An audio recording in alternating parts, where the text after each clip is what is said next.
Assalamualaikum warahmatullahi wabarakatuh. Kami dari kelompok 3 akan mempresentasikan mengenai pembukuan sederhana perusahaan manufaktur. Baik, pemaparan presentasi mengenai pembukuan sederhana perusahaan manufaktur akan disampaikan oleh Kiki Hardiansah, Dwi Yuniarti, Neng Salma Amelia, Sahdan Arif Saputra, Aditya, Rista Asmayasari, dan saya sendiri Agung Permana. Baik, di sini saya akan menjelaskan berkenaan dengan buku kas umum. Bisa dilihat bahwasannya di tanggal 1 Maret ada modal awal sebesar 5 juta. Kemudian di tanggal 2 ada diberi pinjaman dari bank 10 juta. Kemudian tanggal 3 membeli bahan baku kaos 1 juta. Kemudian di tanggal 4 membeli bahan baku tidak langsung 400.000. Di tanggal 5 membayar karyawan produksi tunai 500.000. Kemudian di transaksi 6 ada membayar listrik, air, telepon untuk produksi sebesar 120.000. Dan kemudian di tanggal 7 ada biaya bensin sebesar 100.000. Kemudian di tanggal 8 di transaksi 8 ada membayar karyawan tetap sebesar 250.000. Kemudian di transaksi 9 ada barang terjual tunai di toko Mirota sebesar 4.925.000. Dan di transaksi yang terakhir ada piutang dari konsumen Ali dibayar sebesar 125.000, sehingga total akhir buku kas umum yaitu sebesar 17.680.000.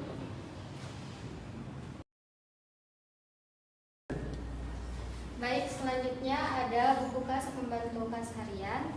Transaksi pertama, modal awal sebesar 5 juta rupiah terdapat di transaksi penerimaan. Transaksi kedua, ada pengeluaran sejumlah 1 juta rupiah membeli bahan baku kain kaos. Transaksi ketiga, membeli bahan baku tidak langsung secara tunai, masuk kepada pengeluaran sebesar 400.000 rupiah. Kemudian transaksi keempat, membayar karyawan produksi tunai, masuk kepada pengeluaran sebesar 500.000 rupiah. Kemudian transaksi yang kelima, membayar listrik, air, telepon untuk produksi, masuk kepada pengeluaran sejumlah 120.000 rupiah. Selanjutnya transaksi keenam, membayar biaya bensin sebesar 100.000 rupiah, masuk kepada pengeluaran. Selanjutnya membayar karyawan tetap, masuk kepada pengeluaran sejumlah 250.000 rupiah. Selanjutnya transaksi ke-8, barang terjual tunai di toko Mirota, masuk kepada penerimaan 4.925.000 rupiah. Yang terakhir transaksi ke-9, piutang dari konsumen Ali dibayar, masuk kepada penerimaan kas sejumlah 125.000 rupiah, sehingga saldo kas pembantu kas harian sebesar 7.680.000 rupiah. Baik, saya akan melanjutkan mengenai buku inventaris. Yang pertama, transaksi modal awal berupa peralatan dengan umur ekonomis 5 tahun sebesar 5 juta rupiah. Kemudian yang kedua, modal awal mesin jahit secara tunai dengan umur ekonomis 5 tahun sebesar 10 juta rupiah. Kemudian transaksi selanjutnya, depresiasi aset umur ekonomi 5 tahun dengan metode garis lurus pelaratan dengan jumlah barang, jenis barang, akumulasi penyusutan peralatan total 83.333 dan akumulasi penyusutan mesin jahit sebesar 166.666 rupiah. Kemudian ada buku kas bank. Pinjaman dari bank, diberi pinjaman dari bank sebesar 10 juta rupiah. Selanjutnya ada buku persediaan bahan baku. Pada tanggal 3 Februari membeli bahan kaos dengan nilai transaksi 1 juta. Pada tanggal 12 Maret 2022 melakukan pengolahan bahan baku dengan biaya pengeluaran senilai 800.000. Pada tanggal 12 Maret 2022 juga perusahaan membeli kain kaos secara kredit dengan jumlah penerimaan sebesar 9.337.000. Dengan itu saldo akhir pada buku persediaan bahan baku adalah sebesar 9.537.000. Selanjutnya ada buku persediaan bahan penolong. Pada tanggal 3 Maret 2022 ada transaksi pembelian bahan penolong benang sebanyak 20 roll dengan total nilai transaksi 400.000. Pada tanggal 12 Maret 2022 terdapat pengeluaran biaya overhead pabrik yang dibebankan senilai 320.000, maka saldo akhir yang tersisa pada buku ini senilai 320.000. Selanjutnya ada buku barang dalam proses. Pada tanggal 12 Maret 2022, perusahaan mengolah bahan baku dan penolong dengan total transaksi 7.040.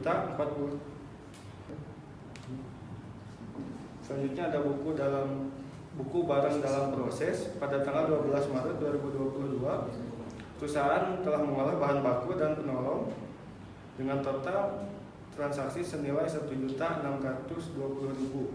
Pada tanggal 25 Maret 2022, perusahaan telah menghasilkan barang jadi dengan total transaksi 1.620.000.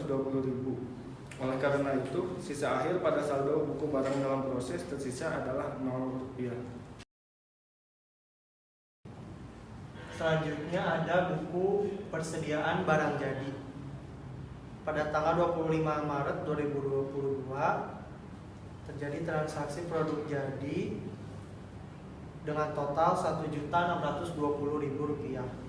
Pada tanggal 27 Maret 2022 terjadi penjualan kaos polos dengan total Rp1.584.783. Pada tanggal 31 Maret 2022, barang terjual secara tunai di toko Mirota sebanyak 197 piece dengan total 197.217. Kemudian ada buku HPP. Pada tanggal 27 Maret 2022 terjadi penjualan kaos polos pada Ali, maka HPP-nya sebesar Rp35.217. Kemudian pada tanggal 31 Maret 2022 barang terjual secara tunai di toko Mirota sebanyak 197 piece dengan total HPP-nya sebesar Rp1.387.565. Didapat total untuk buku HPP sebesar Rp1.422.783.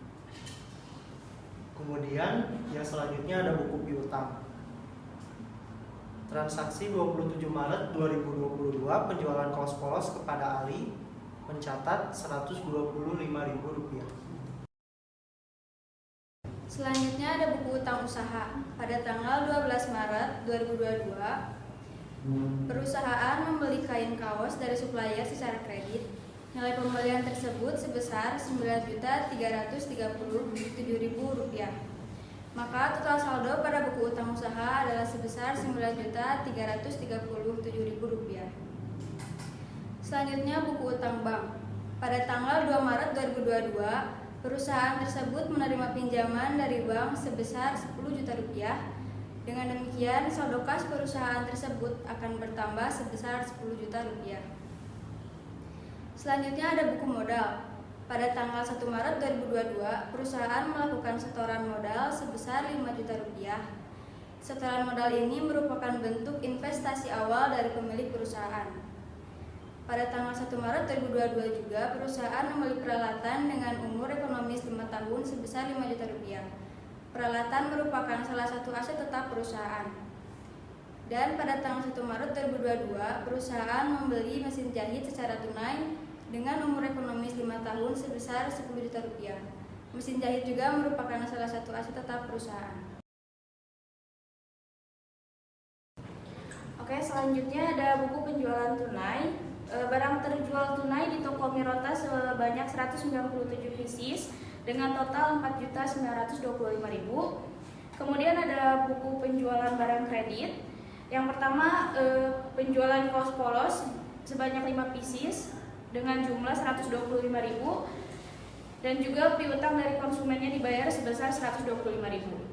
Kemudian ada buku biaya produksi. Yang pertama membayar karyawan produksi sebesar 500.000, kemudian membayar biaya utilitas sebesar 120.000, dan mengolah bahan baku dan bahan penolong untuk membuat 230 pieces kaos sebesar 1 juta rupiah. Kemudian ada biaya buku non produksi. Yang pertama biaya bensin sebesar 100.000, dan yang kedua membayar biaya karyawan tetap sebesar 250.000. Kemudian ada buku biaya atau beban yang diambil dari transaksi penyesuaian depresiasi aset. Yang pertama beban penyusutan peralatan sebesar 83.333, dan yang kedua ada beban penyusutan mesin jahit sebesar 166.666. Baik, selanjutnya saya akan membahas tentang laporan laba rugi PT UMKM Manufaktur.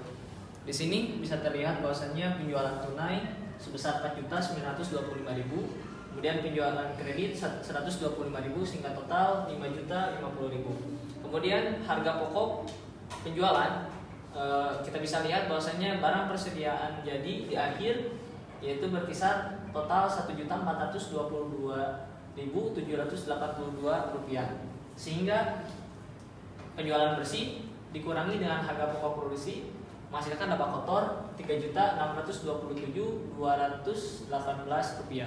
Kemudian biaya pokok produksi di sini 0. Nah, kemudian ada biaya non produksi, yaitu yang pertama ada biaya bensin 100.000, kemudian biaya gaji karyawan tetap 250.000, kemudian biaya penyusutan peralatan 83.000, dan biaya penyusutan mesin jahit 166.000, sehingga total biaya non produksi adalah 599.000. Sehingga laba bersih yang diperoleh adalah dari 3.627.218 rupiah dikurangi dengan 599.000 menghasilkan 3.028.218 rupiah. Selanjutnya ada laporan posisi keuangan untuk PT Manufaktur UMKM periode yang berakhir pada 31 Maret 2022. Terdiri atas aset berupa kas senilai Rp17.680.000, lalu piutang usaha senilai Rp0, persediaan bahan baku senilai Rp9.537.000, persediaan bahan penolong senilai Rp200.000, kemudian persediaan barang jadi senilai Rp197.218, sewa dibayar di muka senilai Rp0, kemudian mesin senilai Rp10 juta, akumulasi penyusutan mesin jahit senilai Rp166.000, peralatan senilai Rp5 juta, dan akumulasi penyusutan peralatan senilai Rp83.000. Sehingga total aset pada UMKM Manufaktur senilai Rp42.365.218. Berikutnya ada liabilitas dan ekuitas.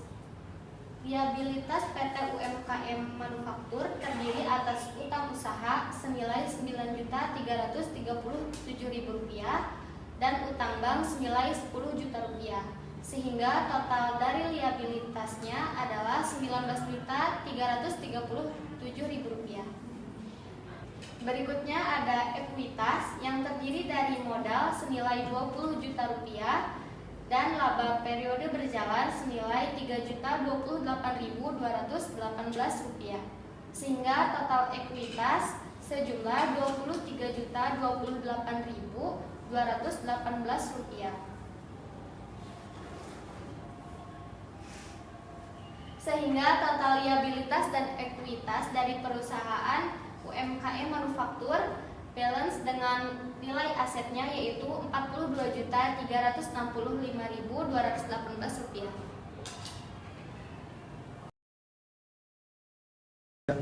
Baik, demikian presentasi dari kelompok 3 pembukuan sederhana perusahaan manufaktur telah disampaikan. Sebelum mengakhiri presentasi ada quotes dulu. Usaha dalam keberanian tidak cukup tanpa tujuan dan arah perencanaan. menurut John F. Kennedy. Terima kasih. Wabillahi taufiq wal hidayah. Wassalamualaikum warahmatullahi wabarakatuh.